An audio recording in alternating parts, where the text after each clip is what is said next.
മുകേഷ് അംബാനിയും ഗൗതം അദാനിയും ചേർന്ന സമ്പത്തിന് പോലും 1 ഗ്രാം ആൻറ്റിമാറ്റർ വാങ്ങാൻ കഴിയില്ല. ലോകത്തിലെ ഏറ്റവും വിലയേറിയ പദാർത്ഥമായ ആൻറ്റിമാറ്റർ ഒരു ഔൺസിൻ്റെ വില ഏകദേശം 51,87,500 കോടി രൂപയാണ്. അതായത് 28.35 ഗ്രാമിൻ്റെ വില. ലോകത്തിലെ ഏറ്റവും വിലയേറിയ പദാർത്ഥമായ ആൻറ്റിമാറ്ററിനായി ആദ്യത്തെ സുരക്ഷിതമായ container European organisation for nuclear research (CERN) സൃഷ്ടിച്ചിരിക്കുകയാണ്. ശാസ്ത്രജ്ഞർ ആദ്യമായി ആൻറ്റിമാറ്ററിൻ്റെ ഗതാഗതത്തിനായി ട്രാൻസ്പോർട്ടേഷനായി ഒരു കണ്ടെയ്നർ നിർമ്മിക്കുന്നതിൽ വിജയിച്ചു. ഇതിന് 2 മീറ്റർ നീളമേ ഉള്ളൂ. പക്ഷേ ഏറ്റവും സവിശേഷമായ ഒന്നാണിത്. ലോകത്തിലെ ഏറ്റവും വിലയേറിയ പദാർത്ഥമായ ഈ ആൻറ്റിമാറ്ററിനെ ഇതിൽ കൊണ്ടുപോകാൻ സാധിക്കും. അതായത് CERN ആൻറ്റിമാറ്റർ കണ്ടെയ്നർ. 1 ഗ്രാമിൻ്റെ വില 1 ലക്ഷം കോടി ഡോളറാണ്. ഏകദേശ വിലയാണ്.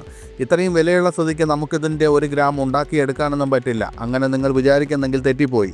1 ഗ്രാം ആൻറ്റിമാറ്റർ ഉണ്ടാക്കാൻ ഇപ്പോഴത്തെ സാങ്കേതിക വിദ്യയിലും സാഹചര്യത്തിലും 10 കോടി വർഷം എടുക്കുമെന്നാണ് പറയപ്പെടുന്നത്. ആൻറ്റിമാറ്റർ എന്ന ആശയം പണ്ട് മുതലുണ്ടെങ്കിലും 1928 പോൾ ഡെറാക് എന്ന ഭൗതിക ശാസ്ത്രജ്ഞനാണ് ഇത് സംബന്ധിച്ചുള്ള ഒരു കുറ്റമറ്റ സിദ്ധാന്തം ആവിഷ്കരിച്ചത്. ഇപ്പോൾ സൃഷ്ടിച്ചെടുത്ത ആൻറ്റിമാറ്റർ കണ്ടെയ്നർ അത് ആൻറ്റിമാറ്ററിനെ കുറിച്ചുള്ള പഠനത്തെ ത്വരിതപ്പെടുത്തുമെന്നാണ് ശാസ്ത്രജ്ഞർ പറയുന്നത്. ഇത് പ്രപഞ്ചത്തിൻ്റെ നിഗൂഢതകൾ പരിഹരിക്കാൻ സാധിക്കും. നേച്ചർ ജേർണലിൽ പ്രസിദ്ധീകരിച്ച ഒരു റിപ്പോർട്ട് അനുസരിച്ച് പരീക്ഷണത്തിനിടെ ഈ കണ്ടെയ്നർ 4 കിലോമീറ്റർ വിജയകരമായി നീക്കി. അതിലൂടെ CERNൻ്റെ ജനീവ ലബോറട്ടറിയിൽ നിന്ന് വിവിധ രാജ്യങ്ങളിലേക്ക് ആൻറ്റിമാറ്റർ അയക്കും. ജനീവയിൽ നിന്ന് 800 കിലോമീറ്റർ അകലെയുള്ള ജർമ്മനിയിലെ ഒരു സർവകലാശാലയിലേക്ക് ആൻറ്റിമാറ്റർ അയച്ചുകൊണ്ടാണ് ഇത് ആരംഭിക്കുന്നത്. ആൻറ്റിമാറ്ററിൻ്റെ തന്മാത്രയിലുള്ള എല്ലാം തന്നെ മറ്റു പദാർത്ഥങ്ങളുടേതിന് നേർവിപരീതമാണ്. സാധാരണ തന്മാത്രകൾക്ക് പോസിറ്റീവ് ചാർജുള്ള ന്യൂക്ലിയസുകളും നെഗറ്റീവ് ചാർജുള്ള ഇലക്ട്രോണുകളും ഉണ്ട്. എന്നാൽ ആൻറ്റിമാറ്റർ തന്മാത്രകൾക്ക് നെഗറ്റീവ് ചാർജുള്ള ന്യൂക്ലിയസുകളും പോസിറ്റീവ് ചാർജുള്ള ഇലക്ട്രോണുകളുമാണ് ഉള്ളത്. ബഹിരാകാശ പേടകങ്ങളിലും വിമാനങ്ങളിലും ഉപയോഗിക്കുന്ന ഒരുതരം ഇന്ധനമാണിത്. ഭൂമിക്കോ അതിൻ്റെ അന്തരീക്ഷത്തിനോ സമീപം എവിടെയും ഇത് കാണപ്പെടുന്നില്ല.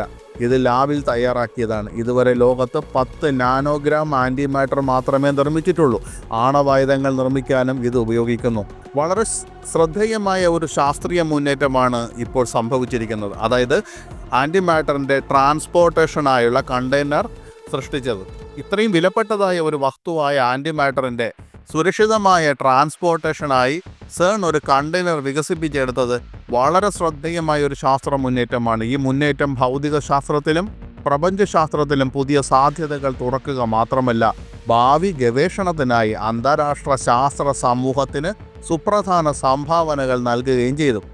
ആൻറ്റിമാറ്ററിൻ്റെ വലിയ വിലയും അതിനെ സംരക്ഷിക്കുന്നതിനായി വികസിപ്പിച്ചെടുത്ത സാങ്കേതിക വിദ്യകളും ശാസ്ത്രത്തിൻ്റെ അത്ഭുതകരമായ നേട്ടങ്ങൾ തന്നെയാണ്. മനുഷ്യൻ്റെ ജിജ്ഞാസയ്ക്കും നവീകരണത്തിനും പരിധികളില്ലെന്നത് കാണിക്കുന്നു. ഈ കണ്ടെയ്നറിൻ്റെ ഉപയോഗത്തെയും അതിൻ്റെ വിപുലമായ പരീക്ഷണങ്ങളെയും കുറിച്ചുള്ള വിശദമായ റിപ്പോർട്ട് വരും ദിവസങ്ങളിൽ പുറത്തിറങ്ങും. ഈ സാങ്കേതിക വിദ്യയ്ക്ക് ആൻറ്റിമാറ്ററിൻ്റെ ട്രാൻസ്പോർട്ടേഷനും സംഭരണവും വലിയ തോതിൽ നടത്താൻ കഴിയുമോ എന്ന് ഇതിലൂടെ വ്യക്തമാകും. ഇതിനു പുറമെ ഈ കണ്ടെയ്നറിൻ്റെ രൂപകൽപ്പനയെയും സുരക്ഷാ നടപടികളെയും കുറിച്ച് CERN ശാസ്ത്രജ്ഞരുമായി പ്രത്യേക ചർച്ചകളും ഉണ്ടാകും. അതുവഴി ഭാവിയിൽ ഈ സാങ്കേതികവിദ്യ ഏതൊക്കെ മേഖലകളിൽ ഉപയോഗിക്കാമെന്ന് നമുക്കറിയാൻ കഴിയും. ആൻറ്റിമാറ്ററിനെ പഠിക്കുന്നതിനും സുരക്ഷിതമായി കൊണ്ടുപോകുന്നതിനുമുള്ള ഈ ചുവടുവയ്പ് ബഹിരാകാശ യാത്ര, ഊർജ്ജ ഉൽപ്പാദനം, അണുവായുധ നിയന്ത്രണം തുടങ്ങിയ നിരവധി മേഖലകളിൽ വിപ്ലവം സൃഷ്ടിക്കും. കൂടാതെ മനുഷ്യരാശിക്ക് ഒരു പുതിയ തരം ഇന്ധനമായി ഇത് പ്രവർത്തിക്കും. ഇത് ബഹിരാകാശത്തിൻ്റെ ആഴമേറിയ രഹസ്യങ്ങളിലേക്ക് പ്രവേശനം സാധ്യമാകും. ഇതിനു പുറമെ ഈ കണ്ടെയ്നറിൻ്റെ സാങ്കേതികവിദ്യ ഭാവിയിൽ സൂക്ഷ്മവും അപകടകരവുമായ വസ്തുക്കൾ കൊണ്ടുപോകുന്നതിനുള്ള ഒരു ഉത്തമ മാതൃകയായി മാറിയേക്കാം.